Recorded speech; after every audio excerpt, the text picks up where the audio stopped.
Olá, como vão vocês? Hoje é dia de resenha.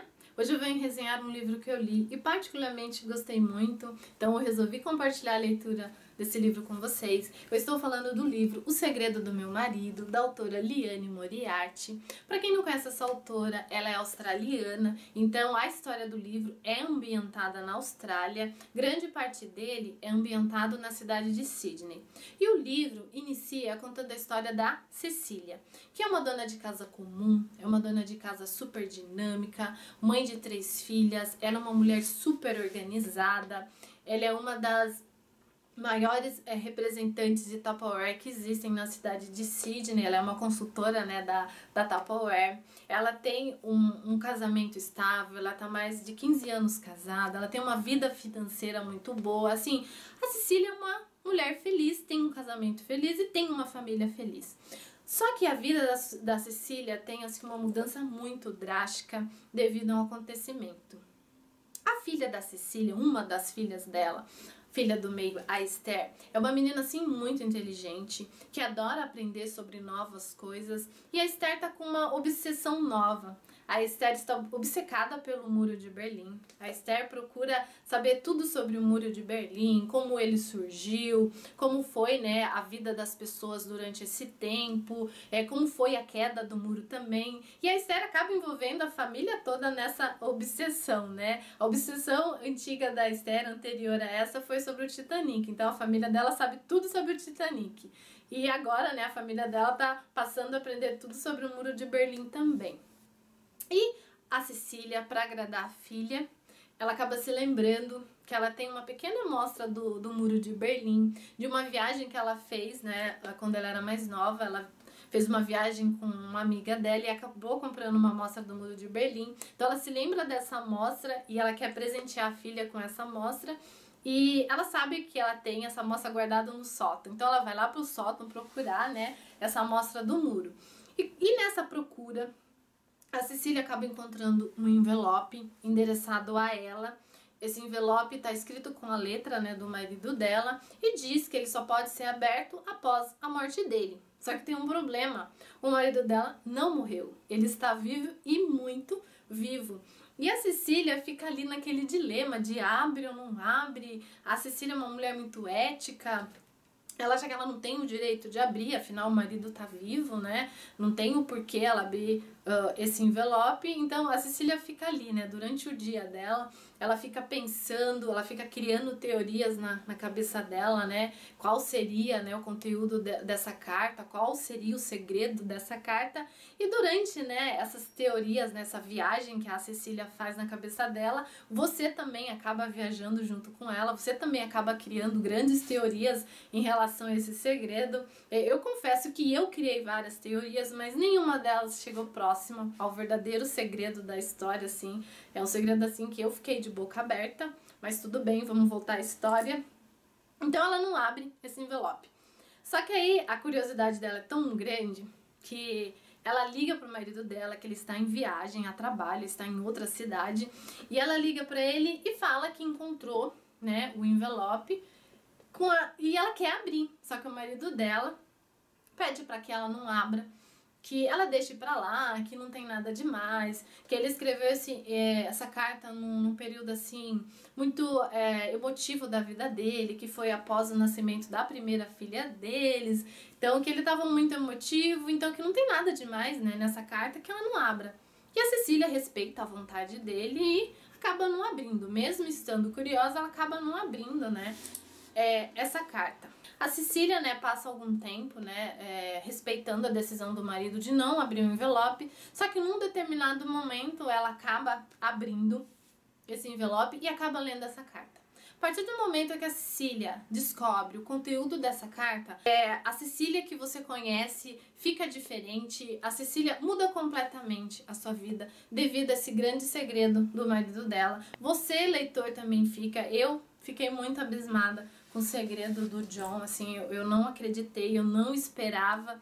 E paralelamente a isso, gente, a autora acaba nos apresentando mais 2 personagens.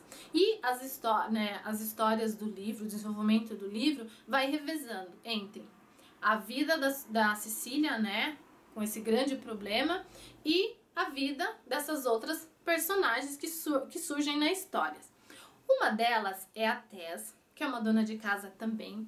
Ela é uma publicitária, ela tem uma agência de propagandas juntamente com seu marido e com sua prima, que é a sua melhor amiga.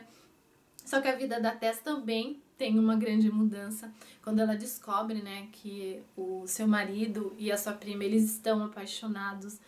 E isso deixa a Tess, assim, muito transtornada, deixa ela sem rumo, e ela acaba tomando uma atitude. Ela pega o seu filho e vai passar um tempo com a mãe dela, que mora em Sydney, e vai tentar esparecer, pensar um pouco o que ela vai fazer da vida dela, qual rumo ela vai tomar. E quando, né, ela vai pra Sydney, ela retorna pra Sydney, afinal ela nasceu lá, ela foi criada lá, ela estudou lá, ela acaba reencontrando, né, pessoas que fizeram parte da vida dela no passado.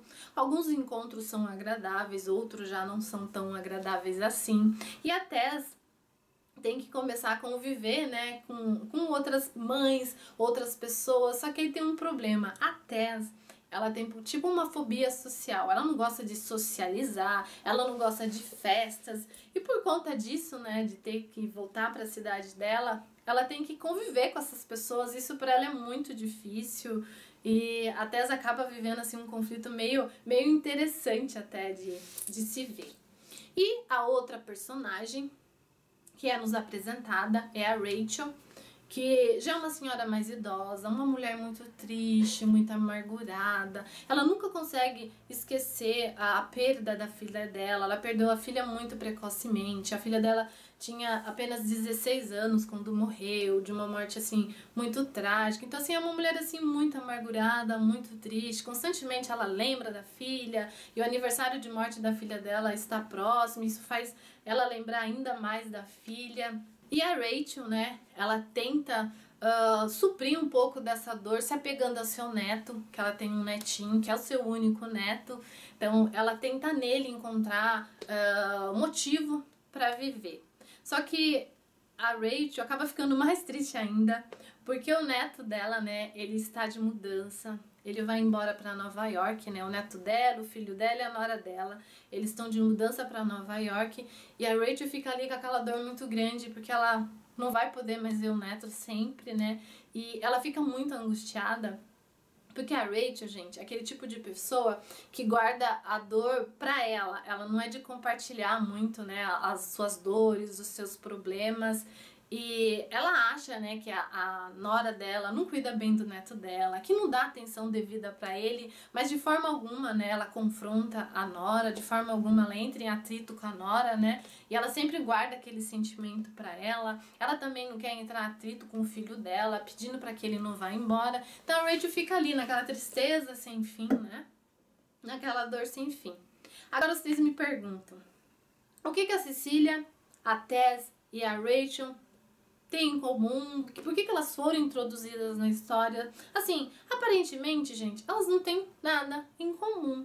Assim, a única coisa em comum que elas têm é que a Tess, né, quando ela volta para Sydney, ela acaba matriculando seu filho no mesmo colégio dos filhos da Cecília, e a Rachel, né, trabalha nesse mesmo colégio. É a única ligação, né, que elas têm. Elas não são amigas, assim, são apenas conhecidas, passam a conviver, né, naquele ambiente escolar, às vezes numa reunião de Tupperware da Cecília, assim, elas convivem mais nesse ambiente mesmo, não são íntimas.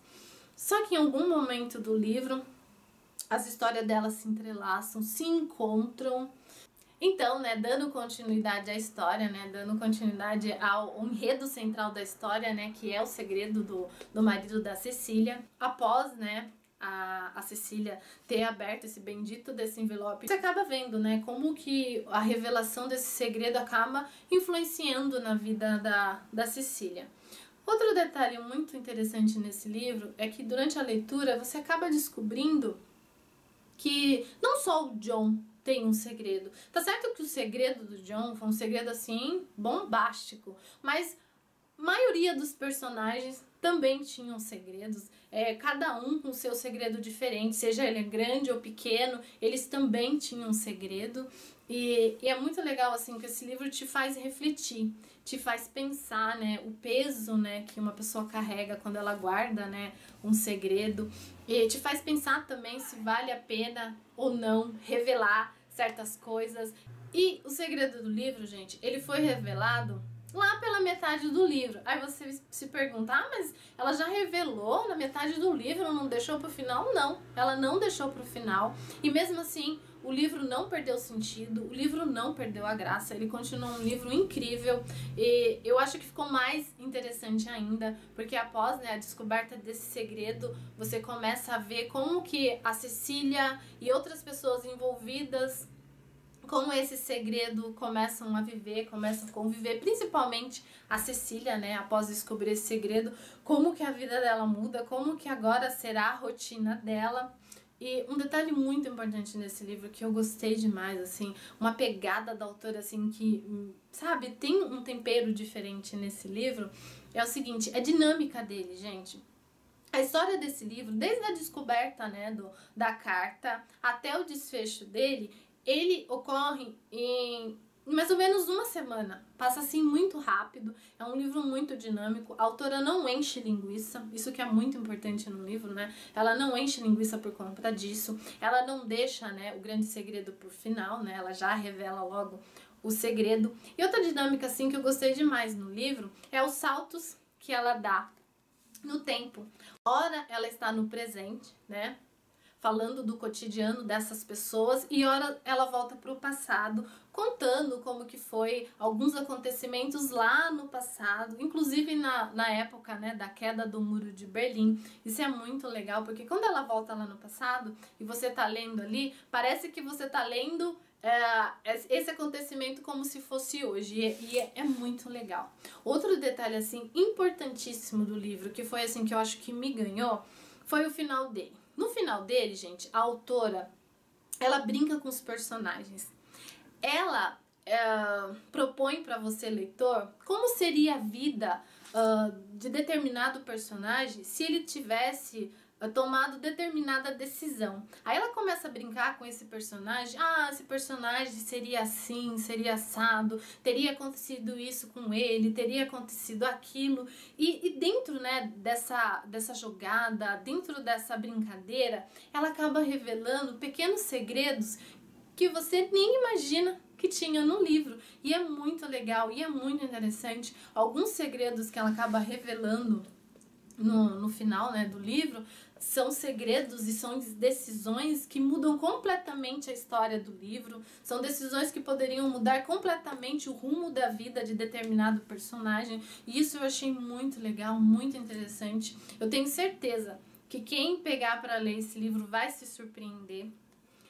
Não só com o segredo, né, do John, o segredo do marido em si, mas como também com o final do livro. Esse livro pra mim, gente, foi um livro assim muito bem amarrado, uma história bem construída, os personagens também são personagens bem construídos, e assim, eu gostei demais da leitura desse livro. Eu li super rápido por dois motivos. Primeiro, porque eu sou super curiosa e eu queria saber de qualquer jeito qual que era o bendito desse segredo do John. E depois que eu descobri esse segredo, eu queria chegar no final do livro para saber o que ia acontecer, e assim, me surpreendi com o final. Eu super indico, gente, a leitura desse livro. Vale muito a pena ler esse livro, assim. Eu acho que foi um dos livros assim mais agradáveis que eu li nesse mês, e posso arriscar dizer que foi um dos livros mais agradáveis que eu li esse ano. Eu adoro pegar livros que me surpreendam, eu adoro pegar autoras que constroem uma história muito bem feita, uma história que não só amarra o leitor, como deixa o leitor surpreso. Adoro histórias assim, que foi o caso desse livro aqui. E eu super indico a leitura dele. E é isso aí, espero que vocês tenham gostado da resenha. Se você leu esse livro, por favor, compartilhe conosco também a sua opinião. Se você não leu, por favor, leia e depois volte aqui também e compartilhe a sua opinião conosco. Isso é muito importante. E é isso aí. Espero que vocês tenham gostado dessa resenha, que vocês tenham gostado desse livro e que vocês possam voltar mais vezes. Até o próximo vídeo. Tchau!